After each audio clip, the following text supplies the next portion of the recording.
अजितदादांच्या पार्टीने निर्णय घ्यायला पाहिजे होता ना की त्यांना घ्यायचं का नाही ते. आमच्या पक्षाचा काय संबंध किंवा आमच्या म्हणूनच मी म्हटलं ना की काय बरेच दिवस ही टोलवाटोलवी चालू होती की राजीनामा कोण घेणार.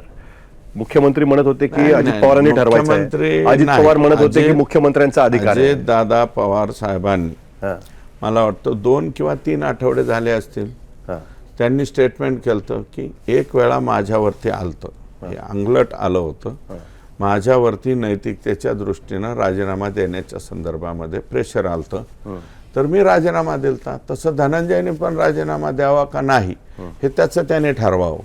म्हणजे ते धनंजय मुंडेंना आरतुरं बोलू शकतात कारण ते लहान आहे, त्यांच्यापेक्षा लहान आहे. तर तसं तर माझ्यापेक्षा लहान आहे पण मी कधी काय आरतुरं बोलत नाही.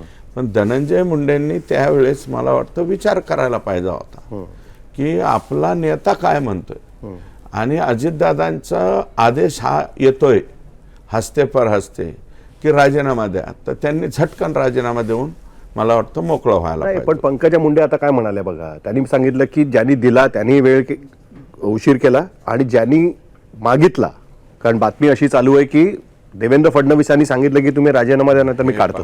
देवेंद्र फडणवीसांनी शेवटी कधी सांगितलं, ज्या वेळेस चार्जशीट दाखल झालं आणि चार्जशीट मधले फोटो बाहेर आले. त्या ठिकाणी बाहेर आले.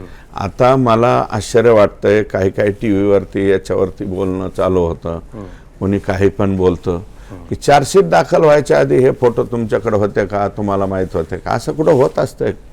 कोर्टामध्ये चार्जशीट दाखल झाल्याच्या नंतरच ते फोटो बाहेर आले.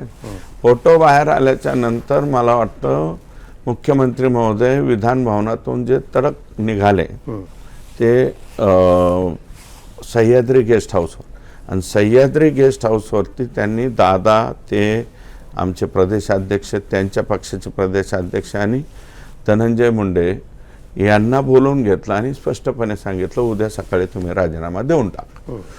त्यांनी मला वाटतं दुसऱ्या दिवशी सकाळी 7 वाजताच राजीनामा अजितदादांकडे दिला आणि 10 वाजता मुख्यमंत्र्यांनी तो राज्यपाल महोदयांकडे पाठवून दिला. नाही, मी असं विचारतोय की पंकजा मुंडे म्हणाले की हीच गोष्ट ज्यांनी मागितला राजीनामा किंवा ज्यांनी द्यायला सांगितला त्यांच्याकडनं सुद्धा हे आधी व्हायला पाहिजे होतं, असं पंकजा मुंडे म्हणाले. त्यांचं स्टेटमेंट आहे ना की ज्यांनी दिला आणि ज्यांनी मागितला त्यांनी सगळ्यांनी हे आधीच करायला पाहिजे होतं. ठीक आहे. तर तुम्हाला असं नाही वाटत की दादांनी सुतोवा, नेता हेच असतो ना, नेता सांगतो की तुम्ही हे करा म्हणून तो नेता असतो. मग अजित पवारांनी धनंजय मुंडेंना सुतोवाच करण्याच्या ऐवजी की मी असतं तर असं केलं असतं म्हणण्यापेक्षा डायरेक्ट सांगता आलं असतं ना त्यांना की द्या राजीनामा म्हणून. पण माझं मत आहे की डायरेक्ट सांगायच्या ऐवजी आपला नेता, आपण त्याला बऱ्याच वर्षापासून ओळखतो, साधारणतः मला वाटतं 9-10च्या आसपास असेल काहीतरी, तेव्हापासून ते राष्ट्रवादी पक्षामध्ये जॉईन झालेले होते 2009ला. तर आपला नेता काय बोलतोय हे जर आपल्या लक्षात येत नाही तर मग आपण कोण. आणि त्यांना मला वाटतं बळच सांगायला कुणीतरी आडवं पडत असेल, त्यांच्याच पक्षातला कुणीतरी जबाबदार व्यक्ती असेल. मला माहिती आहे, मी नाव नाही घेणार, पण राष्ट्रवादीमध्ये एक व्यक्ती अशी आहे की ती प्रचंड प्रेम करते धनंजय मुंडे यांच्यावर. धनंजय मुंडेंच्या बाबतीत काही निर्णय घ्यायचं म्हणलं की ते राष्ट्रवादीतलं माणूस आडवा येणार म्हणजे येणार, आणि तोच आडवा आला असेल म्हणून. पण अजितदादांनी सुतोवाच अगोदर केलं होतं. माझं मत आहे की सुतोवाच केलं होतं, त्यांनी लगेच रिझाईन करायला पाहिजे होता. आणि माझं मत आहे की आता धनंजय मुंडेंनी राजीनामा दिला, त्यांचा विषय संपला, पण पंकजाताईंनी सुद्धा हे बोलायला एवढा उशीर का केला असं माझं त्यांच्या बाबतीतलं म्हणणं आहे.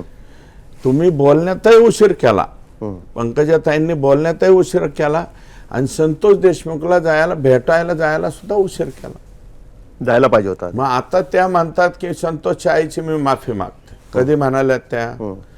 धनंजय मुंडे साहेबांचा राजीनामा झाल्याच्या धनंजय मुंडेंचा त्यांचा राजीनामा झाल्याच्या नंतर तुम्ही काय म्हणता यांना सत्तेत घ्यायलाच नको होत. मग त्यावेळेस तुम्ही काय म्हणाल्या नाही?